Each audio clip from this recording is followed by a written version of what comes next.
इस समय भारत चीन बॉर्डर से भारत के लिए एक बहुत ही बड़ी और महत्वपूर्ण खबर निकल के सामने आ रही है, क्योंकि चीन अचानक से बहुत बुरी तरीके से बौखलाया है और भारत चीन बॉर्डर के पास में हथियार और गोला बारूद बरसाने लगा है। दरअसल आप सभी को बता दें कि भारत और चीन के बीच में भारत की तरफ से अभी हाल ही में अपने 10,000 अतिरिक्त सैनिकों को तैनात किया गया है बॉर्डर पर। साथ में भारत ने MIRV तकनीक के साथ अपनी अग्नि 5 मिसाइल का भी सफलतापूर्वक परीक्षण कर लिया है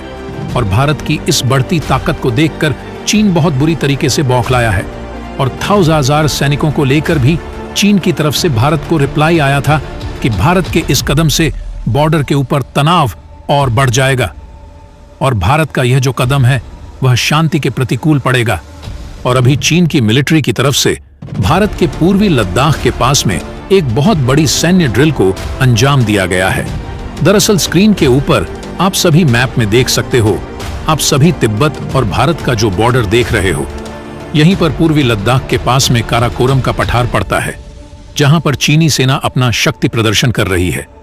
और इसमें चीनी सेना ने अपनी एडवांस टेक्नोलॉजी वाली सरफेस टू एयर मिसाइल को दाग कर दिखाया है कि किस प्रकार से चीन अपने ऊपर आने वाली किसी भी मिसाइल को नष्ट कर सकता है और इस सतह से हवा में मार करने वाली मिसाइल का परीक्षण करना, उसकी शक्ति प्रदर्शन करना एक ही बात की ओर इशारा करता है,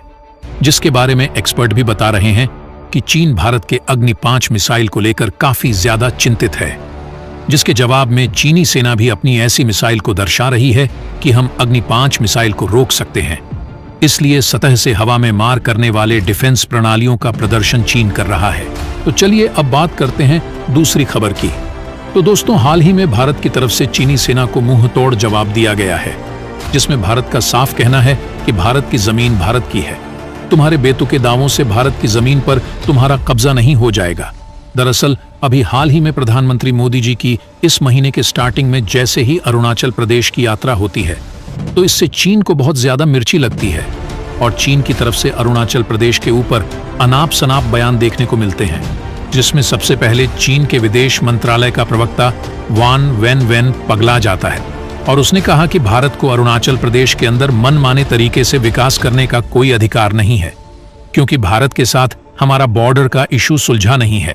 और अरुणाचल प्रदेश के ऊपर चीन का अधिकार है, यानी अरुणाचल प्रदेश के ऊपर भारत ने कब्जा किया हुआ है। अब इसके बाद बहती हुई गंगा में चीन की सेना भी कूद पड़ी और अरुणाचल को लेकर चीन के रक्षा मंत्रालय के प्रवक्ता ने भी बयान दे डाला कि अरुणाचल प्रदेश भारत का हिस्सा नहीं है,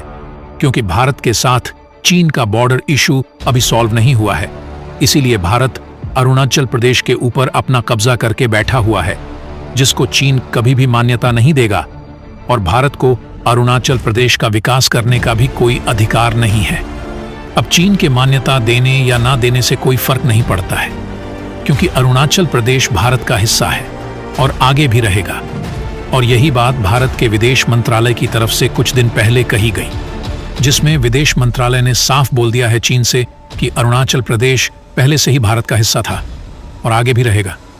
चीन की तरफ से जो विदेश मंत्रालय के प्रवक्ता और रक्षा मंत्रालय के प्रवक्ता अनाप शनाप भाषण दे रहे हैं, उनका भारत के ऊपर कोई भी असर नहीं पड़ेगा और भारत इन भाषणों को सिरे से खारिज करता है, क्योंकि अरुणाचल प्रदेश भारत का हिस्सा है और आगे भी ऐसे ही रहेगा। यानी भारत के विदेश मंत्रालय की तरफ से चीनी सेना के प्रवक्ता को भी साफ साफ चेतावनी दे दी गई है कि भारत अरुणाचल प्रदेश को लेकर ऐसे अनाप शनाप बयानबाजियां बर्दाश्त नहीं करेगा। तो चलिए अब बात करते हैं अगली खबर की। तो दोस्तों, इस वक्त की सबसे बड़ी खबर भारत के लिए चीन की तरफ से, और इस समय चीन भारत को बदनाम करने में लगा हुआ है और चीन भारत के पड़ोसियों से कह रहा है कि भारत ने तुम्हें बर्बाद किया है। दरअसल आप सभी को पता ही है कि चीन अपने कर्ज के जाल में धीरे धीरे करके भारत के पड़ोसी देशों को फंसाता जा रहा है और उनको बैंक करप्ट कर रहा है। विकास के नाम पर उनको भारी भरकम लोन देता है और फिर वो देश जब लोन नहीं चुका पाते हैं तो वह बैंक करप्ट हो जाते हैं। अब नेपाल का एयरपोर्ट है पोखरा इंटरनेशनल एयरपोर्ट, इसको चीन ने बनाया है।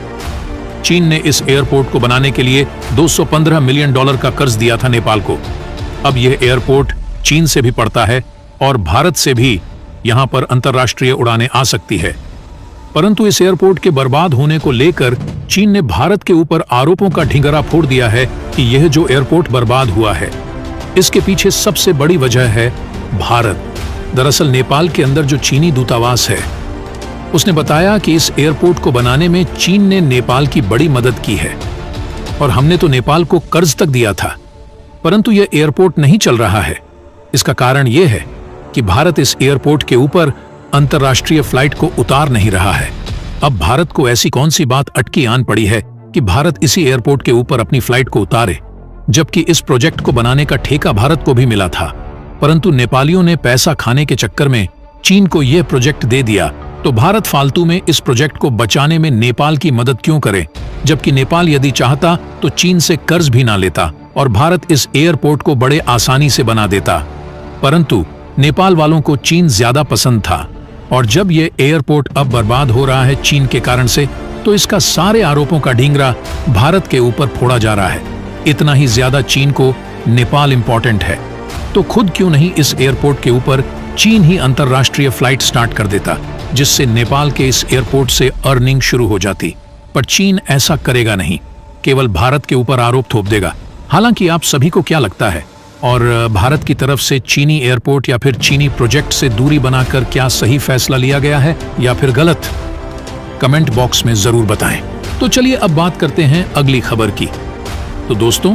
एक बार फिर से भारत के रक्षा क्षेत्र के अंदर भारत और रूस की दोस्ती का अजब नमूना आप सभी को देखने को मिल सकता है,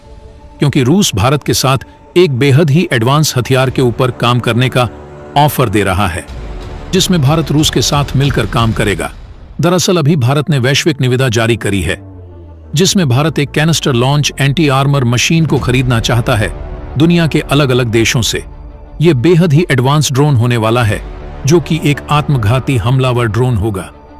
और इसको एंटी आर्मर यानी बड़े बड़े बख्तरबंद वाहन और इसके अलावा अन्य जो टैंक वगैरह होते हैं उनको उड़ाने के लिए उपयोग में लाया जाएगा। अब इसको लेकर रूस की तरफ से भारत को ऑफर दिया जा रहा है कि भारत के साथ रूस इस ड्रोन को बनाने में काम करेगा,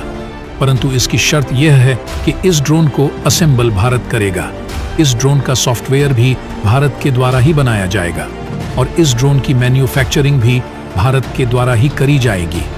इसके अलावा अन्य जो एडवांस वाली टेक्नोलॉजी है उसको रूस की तरफ से भारत के साथ मिलकर डेवलप किया जाएगा। इससे होगा यह कि भारत इस ड्रोन के माध्यम से न सिर्फ अपनी आवश्यकताओं को पूरा कर पाएगा, बल्कि इस ड्रोन को ब्रह्मोस की भांति दूसरे देशों को भी सप्लाई कर पाएगा। और जिस प्रकार से भारत के ब्रह्मोस मिसाइल की डिमांड बनी हुई है, ठीक इस प्रकार के ड्रोन की भी डिमांड बन जाएगी और आत्मघाती हमलावर ड्रोन की श्रेणी में ये जो ड्रोन है वह एक अलग ही ब्रह्मोस की तरह कीर्तिमान स्थापित कर लेगा।